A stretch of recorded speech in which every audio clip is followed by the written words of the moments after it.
Assalamualaikum warahmatullahi wabarakatuh.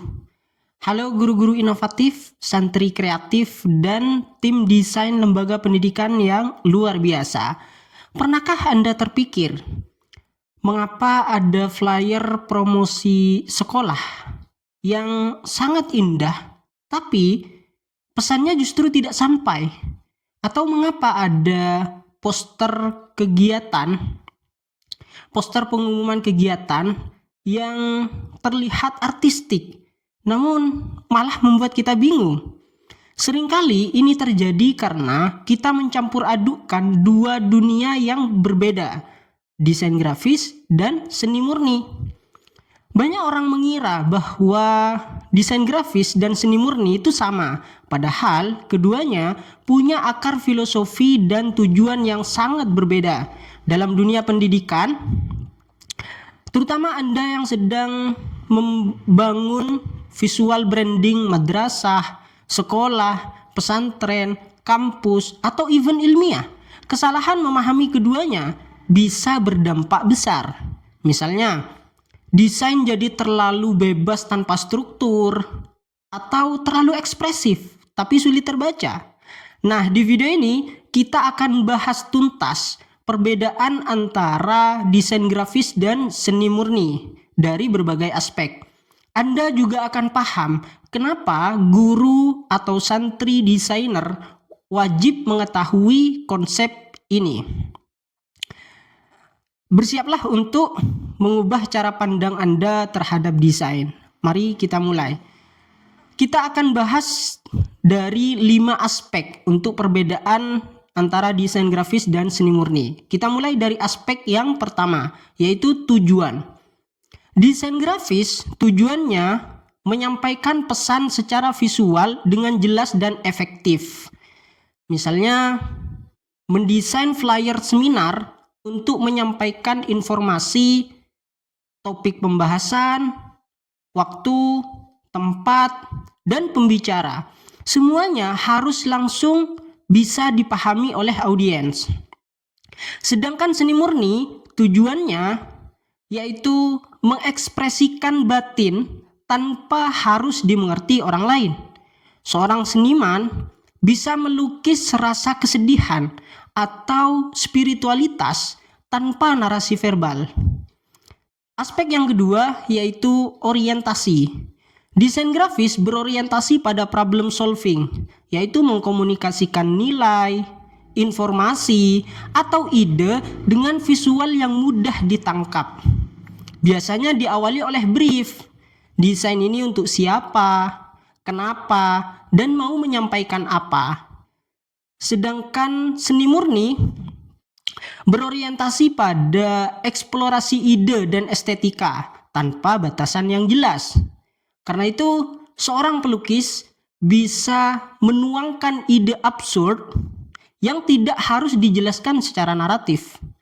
Aspek yang ketiga yaitu target. Desain grafis targetnya jelas dan spesifik.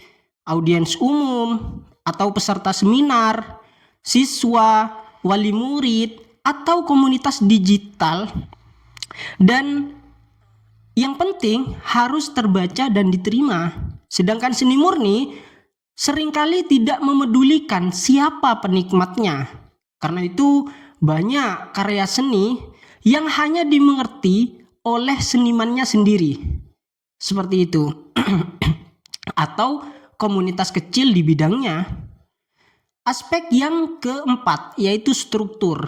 Desain grafis harus mengikuti prinsip-prinsip visual yang baku seperti kontras, repetisi, alignment, proximity, hierarki, grid, dan sejenisnya.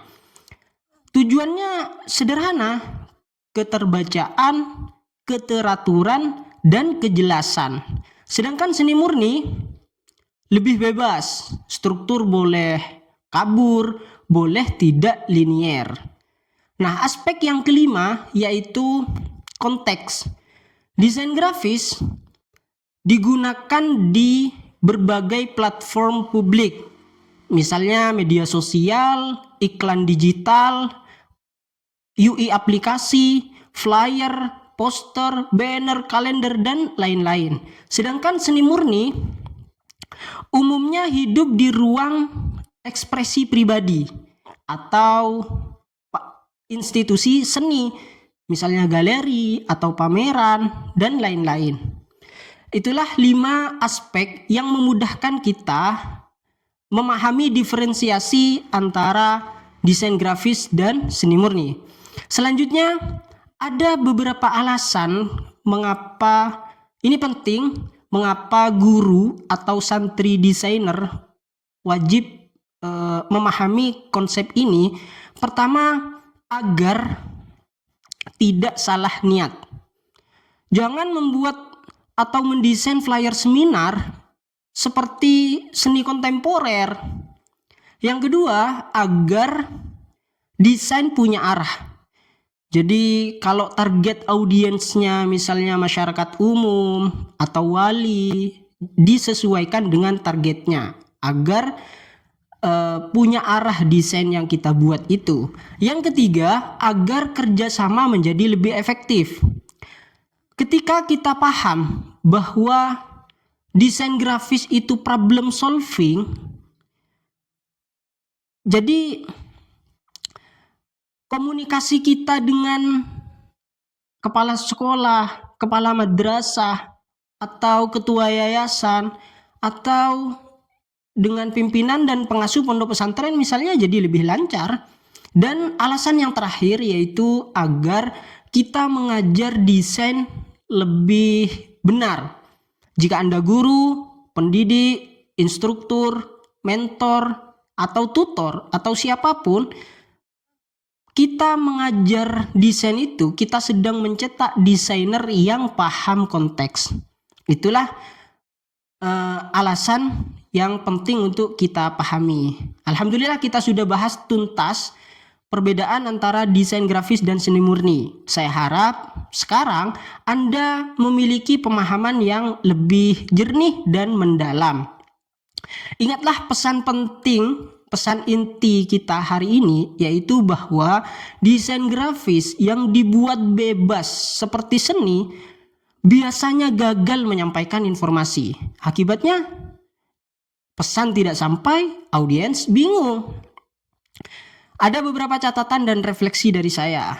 Pertama, desain grafis adalah tentang apa yang orang lain pahami.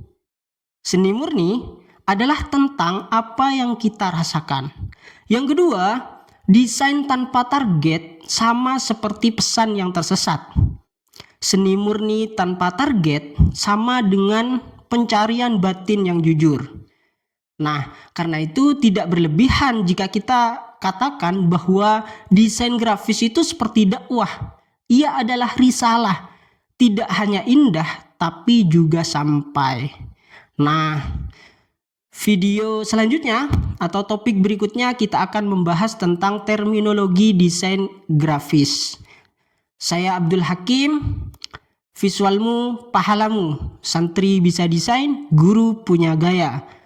Bukan sekedar estetik, tapi juga edukatif, etik, dan berdampak. Tetap semangat menebar manfaat dan membangun umat. Syukron sudah menonton. Wassalamualaikum warahmatullahi wabarakatuh.